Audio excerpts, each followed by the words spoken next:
अपने पसंदीदा शो के फुल एपिसोड देखने के लिए अभी डाउनलोड करें दंगल प्ले ऐप।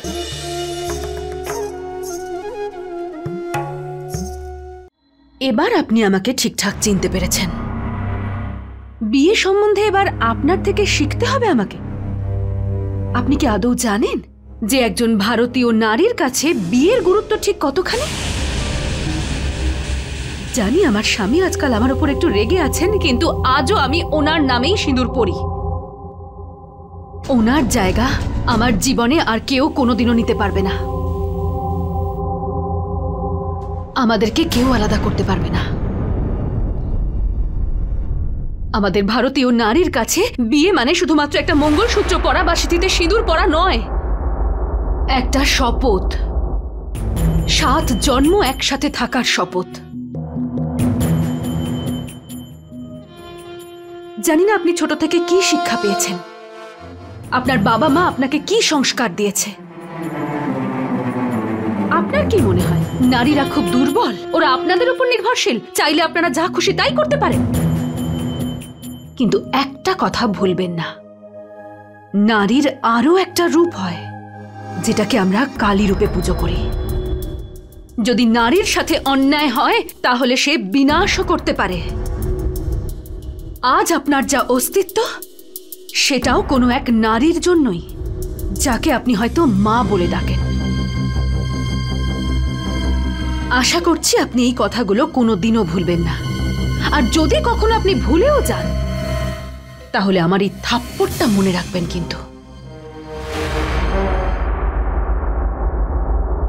আর হ্যাঁ, নারী কোনো ব্যবহারযোগ্য সামগ্রী নয়, আর নারীকে কখনো দুর্বল ভাববেন না, না হলে আবার কোনো জ্যোতি আপনাকে এইভাবেই অপমান করে যাবে।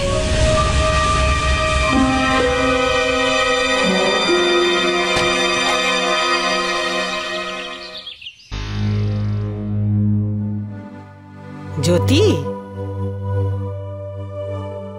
কি হলো মা? চাকরিটা হয়ে গেছে না?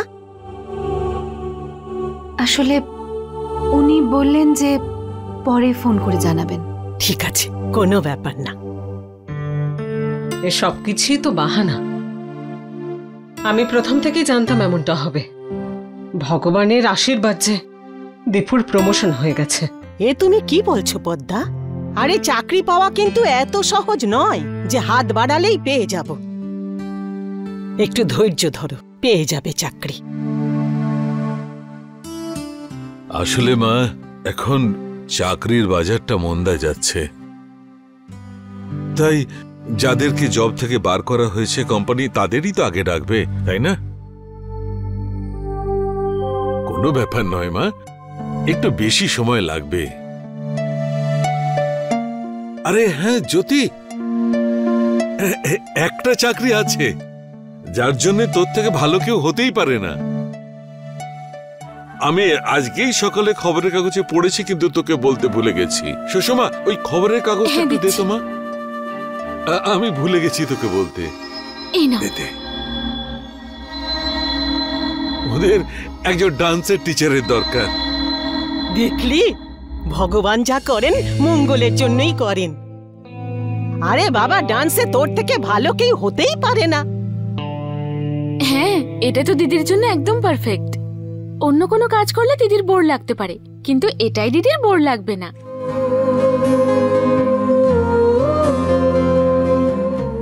এই দেখ মা,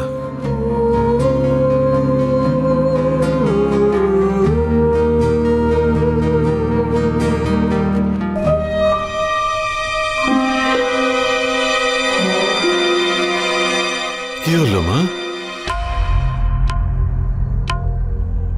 আরে মা, ডান্স তো তোর প্রথম পছন্দ।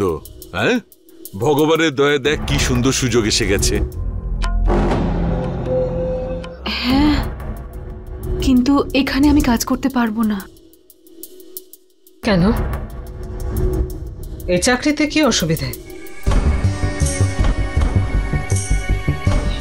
কারণ এটা সেই কলেজ যেখানে পঙ্কজ পড়ায়।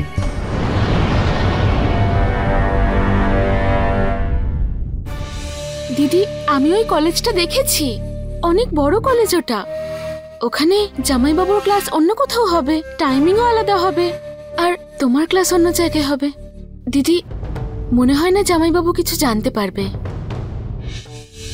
আর যদি জানতেই পেরে যায় তো কি আসে যায়? হ্যাঁ মা, কলেজ পাবলিকের জন্য। আর এখন থেকে তুই কি সেই রাস্তাটাই ত্যাগ করবি যে রাস্তা দিয়ে বশিষ্ঠ পরিবারের লোকজন চলে? মা, তারাই পালিয়ে যায় যারা কোনো ভুল কাজ করে। আমি আমার ছেলে মেয়েদের পালাতে নয়, বরং লড়তে শিখিয়েছি। দেখ মা, চাকরি এত সহজে পাওয়া যায় না। এই চাকরিটা তুই পেতে পারিস। বাড়ির অবস্থা তো তুই জানিস।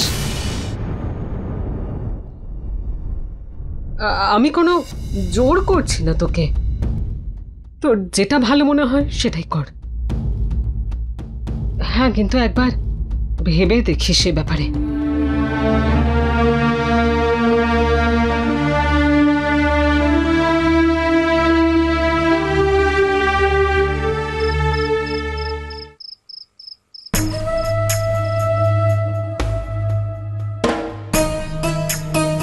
লড়াই করা নয়, সহ্য করা শিখতে হবে। কোনো মেয়ে যখন শ্বশুর বাড়ি ছেড়ে আসে তখন হাজার একটা প্রশ্ন এসে দাঁড়ায় তার সামনে, তার পরিবারের ওপর, তার শিক্ষার ওপরে। অন্য কারোর ভুলের শাস্তি তোকে ভোগ করতে হচ্ছে। মা প্লিজ।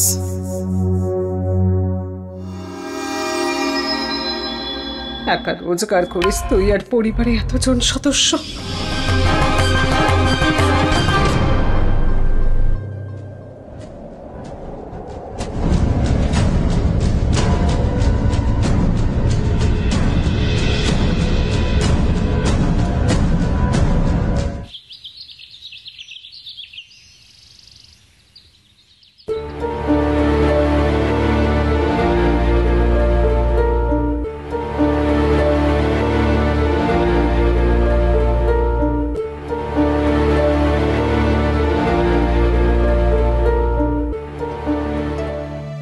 ম্যাডাম জ্যোতি, আপনি তো এই চাকরির জন্য হাইলি কোয়ালিফাইড। আমার তো মনে হয় অনেকজনকে দেখার পরে আপনার মতো একজনকে পাবো। আপনি তো আমার কাজটা অনেকটা সহজ করে দিলেন। আমার দিক থেকে আমি এই একাডেমিতে আপনাকে ডান্স টিচার হিসেবে নিযুক্ত করলাম। একটা কাজ করুন, আপনি কাল আসুন। হতে পারে এই চাকরির অ্যাপয়েন্টমেন্ট লেটার কালকেই পেয়ে যাবেন। Thank you Mrs Dikshit. Thank you sir, thank you. Mrs Dikshit, আপনাকে আমি কিছু বলতে চাইছি। ইনি হচ্ছেন জ্যোতি বশিষ্ঠ, বশিষ্ঠ পরিবারের বড় বউ। আর আমাদের প্রফেসর পঙ্কজ বশিষ্ঠর উনি স্ত্রী ছিলেন। ওরা দুজন আলাদা থাকে। তো তাই আমি এটা বলতে চাই যে এই অবস্থায় এই চাকরিটা দেওয়া ঠিক হবে? হ্যাঁ হ্যাঁ, কেন নয়? ও এই কাজের জন্য উপযুক্ত, সুতরাং এই চাকরিটা ওর পাওয়া উচিত।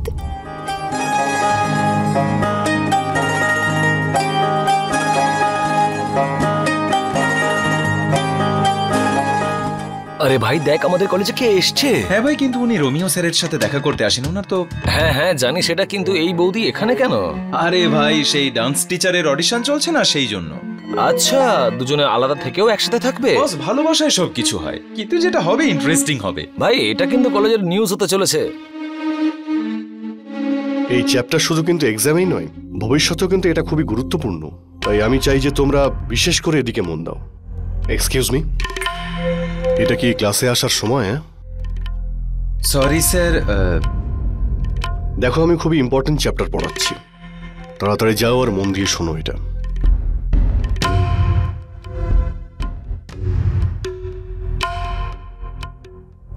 সরি গাইজ, হ্যাঁ তো আমি কি বলছিলাম? হ্যাঁ, ভালোবাসা।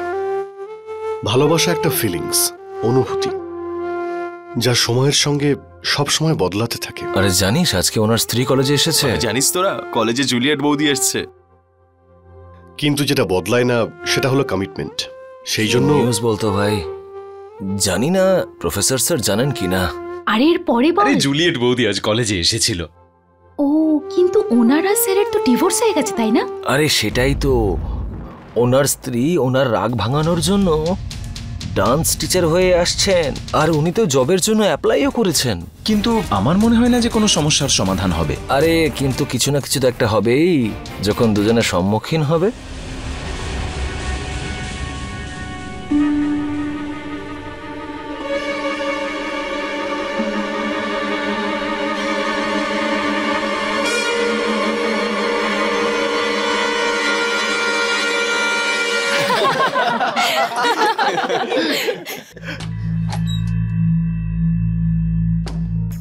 আপনারা জানেন আপনারা কি করছেন?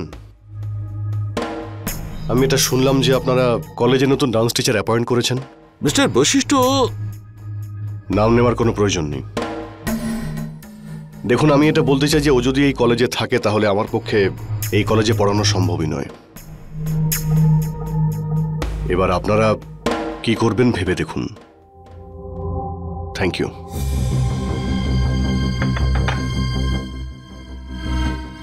এখন সেটাই ঘটলো যেটা আমি ভয় পাচ্ছিলাম। আমি মিসেস দীক্ষিতকে অনেক বুঝিয়েছি, কিন্তু উনি আমার কথা শুনলেনই না। কিন্তু এখন কি করব? যদি আমরা এই চাকরিটা জ্যোতি দেবীকে দিই তাহলে? বশিষ্ঠ পরিবার সব সময় এই কলেজকে সাপোর্ট করে। প্রফেসর পঙ্কজ এই চাকরিটা ছেড়ে দেওয়া মানে বশিষ্ঠ পরিবারের সঙ্গে সম্বন্ধ শেষ, যেটা আমাদের কলেজের পক্ষে ভালো নয়। এতে সন্দেহের কোনো অবকাশই ছিল না।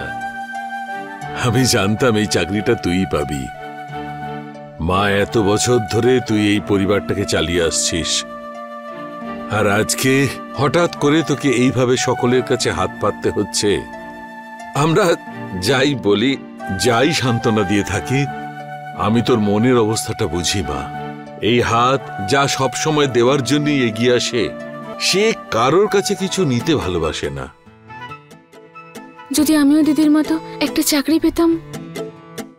নিশ্চয়ই করবি একদিন। আগে 12 এর এক্সামটা কমপ্লিট কর, তারপর গ্রাজুয়েশন করতে করতে পার্ট টাইম জব করিস। আরে পদ্মা, পকোড়াগুলো নিয়ে এসো। হ্যাঁ মা, এই তো আসছি।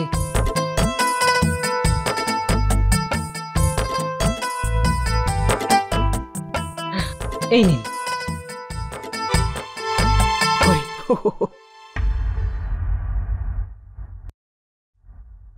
আর একটু ঝাল দিলে ভালো হয়, বেশ ঝাল ঝাল। আচ্ছা। আরে তোরা খা না, তোদের জন্যই তো বানিয়েছে। একটা কথা বলি মা, এত খুশি কিন্তু ভালো নয়। কখনো কখনো নিজের নজরই লেগে যায়।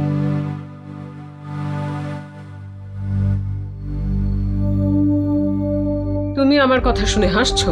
না, সেরকম কোনো ব্যাপার নয়। আমি এইসব কুসংস্কার বিশ্বাসী নই, ব্যাস। ও তো ঠিকই বলেছে, নজর তো লাগতেই পারে। আয় মা, আমি তোকে টিকা লাগিয়ে দেব, চলে আয়। আর কি বলি মা, বাবা মেয়ের এই সমস্ত ব্যাপারে কিছুই যায় আসে না। কিন্তু একটা কথা তো সত্যি যে আমাদের পরিবারে ভালো সময় যাচ্ছে না। যা কিছু কিনতে যাও না কেন, আগুনের মতো দাম। আমি তো নিজেই প্রার্থনা করছিলাম যে জ্যোতি যেন চাকরি পায়। সংসার যে কিভাবে চলছে, চাকরি পেয়ে গেলেই ভালো, না হলে ভগবানই জানেন।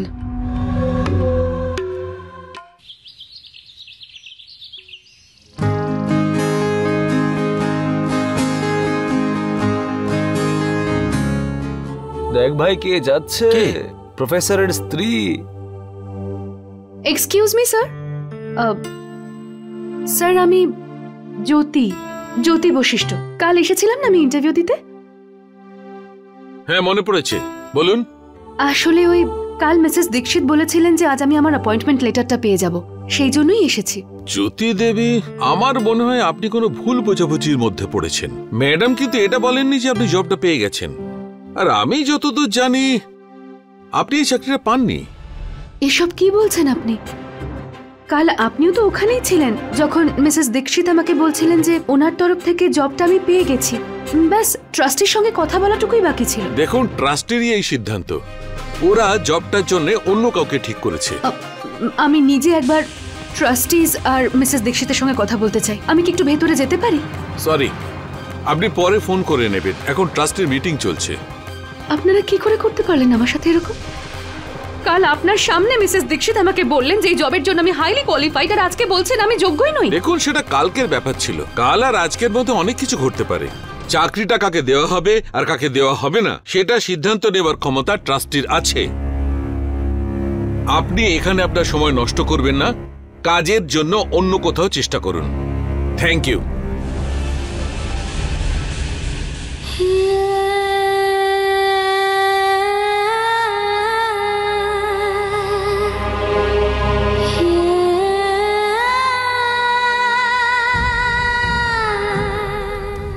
এখানেই হলো গল্পের টুইস্ট। আমরা তো ভেবেছিলাম যে ওরা দুজনে আলাদা হয়েও একসঙ্গে থাকবে, কিন্তু এখানে তো উনি অ্যাপয়েন্টমেন্ট লেটারও পেলেন না। আচ্ছা, এরকমটা নয় তো যে রোমিও স্যার জুলিয়েট বৌদিকে তার ভুলের সাজা দিচ্ছে? কারণ ভালোবাসায় সবকিছু পসিবল। কখনো ভালোবাসা, কখনো দূরত্ব।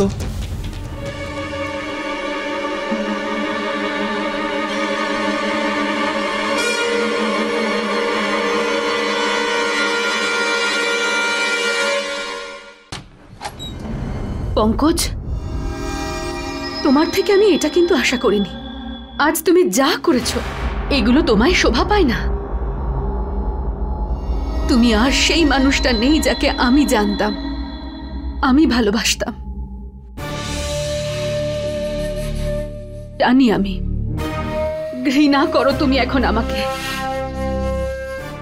তোমার দিক থেকে এই সম্পর্কটা ভেঙে গেছে, কিন্তু আমি এই শহর, এই পৃথিবীটা ছেড়ে কোথাও যেতে পারবো না। বাঁচার অধিকার কিন্তু আমারও আছে। আমাকেও আমার সংসারটা চালাতে হবে, সেই জন্য এখানে চাকরির খোঁজে এসেছিলাম আমি। কিন্তু তুমি তোমার ক্ষমতা ব্যবহার করে আমার থেকে আমার এই অধিকারটাও কেড়ে নিলে। আমার অ্যাপয়েন্টমেন্ট লেটার ক্যান্সেল করিয়ে দিলে তুমি। আজও আমি তোমাকে খুব সম্মান করি, কিন্তু জানি না কেন আমার মনে হচ্ছে যেন আমি হয়তো সারা জীবনের মতো কিছু একটা হারিয়ে ফেলছি।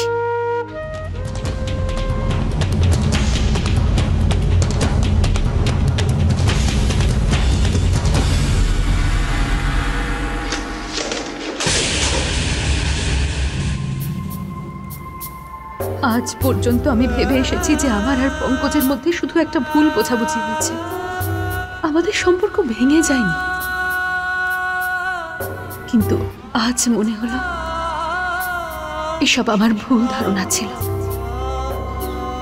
সম্পর্ক তো কবেই ভেঙে গেছে, আর এমন ভাবে ভেঙেছে যেটা হয়তো আর কোনোদিনও জুড়বে না। আরে, আমার ফেভারিট সবজি, তোর হাতে বানানো লাড্ডু আর আলুর পরোটা। বাহ, এই সব কিছু দিদির পছন্দের খাবার। কিন্তু একটা ছোট্ট প্রবলেম রয়েছে। কি আবার কি? আরে, এই রান্নাগুলোর গন্ধ এত সুন্দর বেরোচ্ছে না যে যেই দিদি ভিতরে আসবে না সব জানতে পেরে যাবে, আর আমাদের এই সারপ্রাইজটা অ্যাডভার্টাইজ হয়ে যাবে। ব্যাস ব্যাস, অনেক হয়েছে, আমায় এবার কাজ করতে দাও। আরে, দিদি এসে গেছে। হাততালি দিয়ে ওয়েলকাম জানাও আমাদের নতুন ডান্স টিচারকে।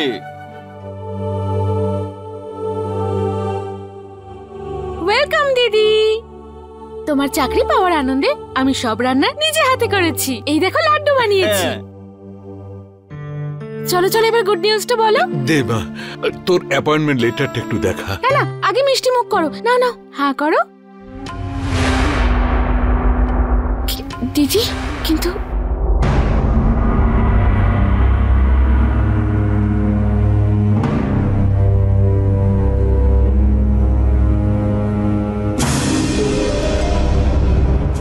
আমি তোমাদেরকে আগেই বলেছিলাম না আমার ওই কলেজে ইন্টারভিউ দিতে যাওয়াটা ঠিক হবে না।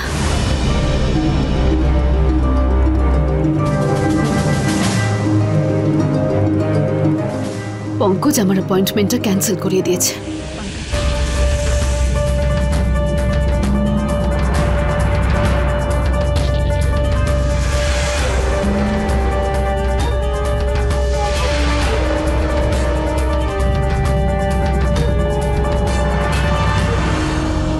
পঙ্কজ বাবু,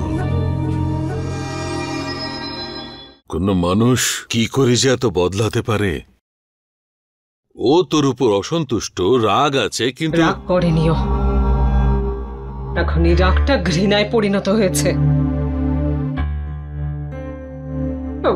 বিনা ঠিকই বলেছে, আমার দুটো মেয়ের জীবন ছাড়খাড় হয়ে গেল,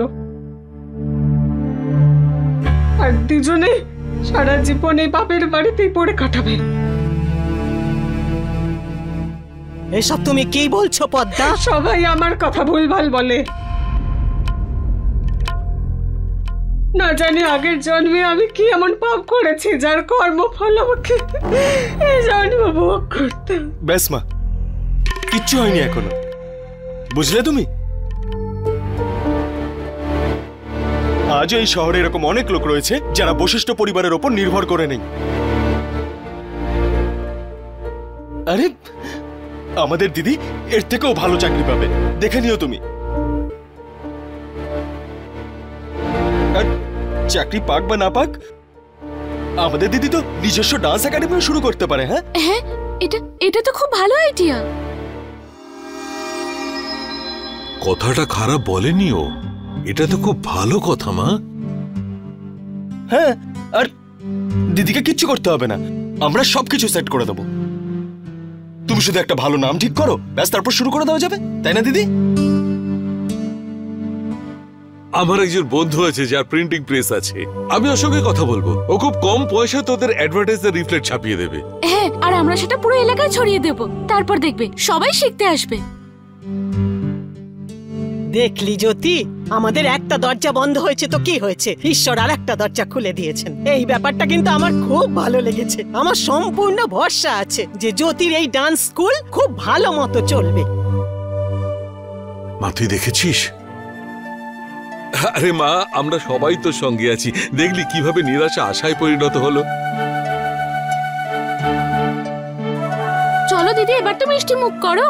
এই নাও, খানা দিদি। খাও দিদি। ভালো লাগছে। দিদি দিদি